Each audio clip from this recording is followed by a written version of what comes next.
E para a gente entender melhor sobre essa doença, a hanseníase, e também falar sobre o tratamento, prevenção, a gente recebe aqui no estúdio o Dr. Diogo Fernandes dos Santos, que é neurologista. Boa noite, doutor.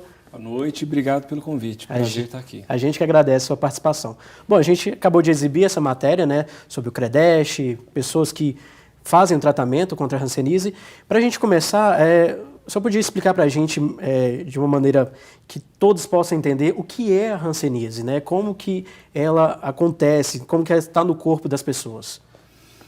Bom, então, a primeira coisa para a gente entender é que a hanseníase é uma doença infecto-contagiosa, né? Então, a hanseníase, ela é, na verdade, uma doença infecciosa causada por uma bactéria, né? Então, esse é o primeiro conceito muito importante para que as pessoas entendam que é uma doença transmissível. Ela é transmitida pela via aérea, né? Então, pelo contato próximo com a pessoa infectada, que não esteja em tratamento, e é uma doença causada por uma bactéria. E essa bactéria, ela afeta principalmente, né, a célula de Schwann, que é uma célula essencial, né, na constituição do nervo periférico.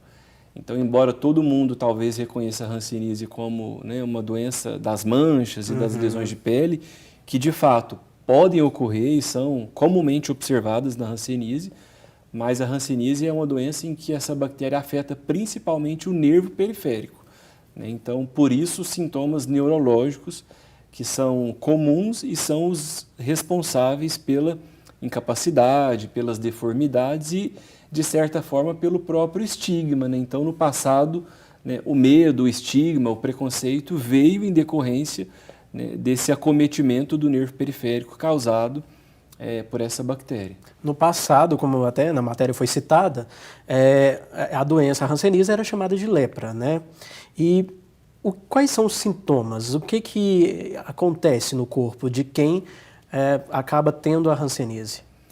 Bom, então a hanseníase no Brasil, ela é uma das principais causas de neuropatia periférica. Então, a neuropatia periférica são doenças, né, que acometem o nervo periférico e o paciente pode apresentar, né, referir sintomas como dormência, né, como o paciente do vídeo referiu, formigamento, sensação de choque, queimação, sensação de um inseto que caminha pela pele. Então, o paciente ele pode expressar esse sintoma neurológico de diferentes maneiras, mas geralmente são sintomas que mostram esse acometimento da sensibilidade, né? Tanto sintomas, a gente diz, positivos, então formigamento, choque, dor em queimação, esse desconforto, às vezes, que o paciente refere como cãibra, né?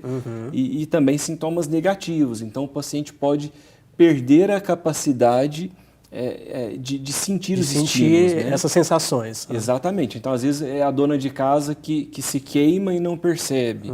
Então, é aquele paciente que ele chega com a ferida, né, nos pés e nas mãos e ele não percebeu, né, que havia um machucado, uma ferida. Então, o paciente pode perder a capacidade, né, dessa discriminação sensitiva. Então, o paciente muitas vezes chega com ferimentos, chega com feridas, chega com lesões cutâneas e ele não percebe, ele não sente mais, né, esse estímulo que é, na verdade, uma agressão, né, ao seu próprio corpo. Então, a gente sempre chama atenção para isso, que a hanseníase é uma doença primariamente neural, né? Então, o paciente ele tem sintomas relacionados aos nervos periféricos. Existe um padrão de acometimento, né? Geralmente é assimétrico, ou seja, ele pode começar esse sintoma neurológico em qualquer região, né? Então, pode começar em uma mão, pode começar nos pés, pode começar de forma, né, unilateral, de forma bilateral, você pode ter um sintoma na face, no tronco, né? Então, toda e qualquer região pode ser acometida com esse sintoma neurológico. E, claro, a gente tem as manifestações cutâneas, então o paciente pode apresentar lesões de pele, né? Então manchas, lesões hipocrômicas, né, com a coloração alterada, e nessas lesões cutâneas a gente também observa essa perda de sensibilidade, essa manifestação também neural, né, em associação com essa manifestação cutânea. A gente tem falado muito sobre isso hoje para conscientizar as pessoas, que a hanseníase não é uma doença só da pele. Da pele, era esse ponto que eu ia chegar. Então, muita gente acha que a hanseníase só acontece na pele.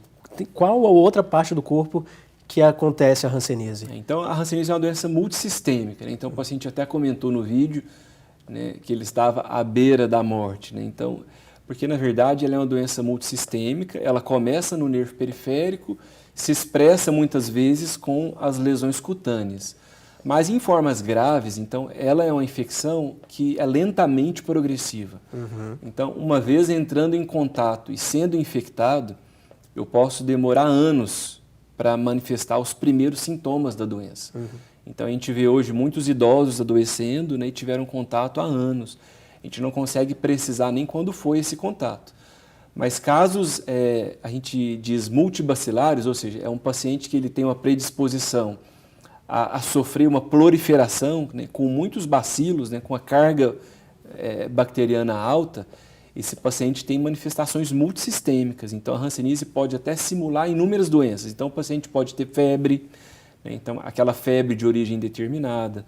O paciente pode ter sintoma articular, né, então, dor nas articulações. O paciente pode ter inúmeras manifestações cutâneas. Ele pode fazer o eritema nodoso, né, que são nódulos subcutâneos, né, às vezes avermelhados, que são dolorosos, né, a palpação. Ele pode fazer comprometimento hepático, né, comprometimento ocular, né, que é muito comum o paciente fazer alteração ocular relacionada à hanseníase. Então, assim, cada vez mais a hanseníase se mostra como uma doença sistêmica. Né? Então, a gente chama atenção para o sintoma neurológico. Claro. A gente sempre vai falar das manifestações na pele, manifestações cutâneas, mas especialmente nos casos que são tardiamente diagnosticados e que não são tratados adequadamente, o paciente pode apresentar complicações graves, né? Sem contar que a hanseníase pode favorecer outras infecções oportunistas, né? Então a gente chama atenção para isso. A gente chama atenção que a gente viveu um momento da pandemia em que muitos casos não foram diagnosticados, né? Então a gente sabe que existe hoje o que a gente chama de uma endemia oculta. Então, muita gente não tratou, então. Não fez o diagnóstico. Não fez o diagnóstico. E não fez o tratamento adequado. Então, a gente vive uma endemia oculta no Brasil.